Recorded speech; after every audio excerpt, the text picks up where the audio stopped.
Scannán. Ihe de saharn a bhí ann.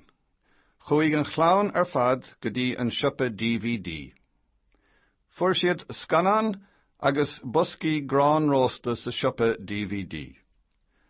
An sin chuaigh siad go dtí an siopa.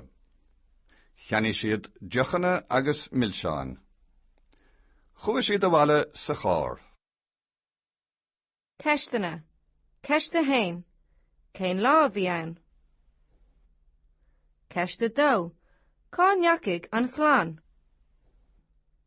Ceiste trí. Céir de fuair siad sa siopa DVD. Ceiste cathair. Céir de cheannaigh siad sa siopa. Ceiste cuaig. An neacaigh siad a bhaile sa chár.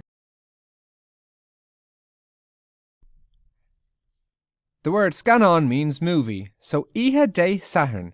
So the night of Saturday, Saturday night a bhí ann. It was Saturday night. Hui an chlán. The family went, the whole family, an chlán ar fad, go dtí an siopa DVD, to the DVD shop. Fuair siad. They got a Scannán agus buscaí, grán rósta, sa siopa DVD. So they got a movie and a box of popcorn in the DVD shop. An sin. Then they went, hui siad go dtí an siopa. Then they went to the shop.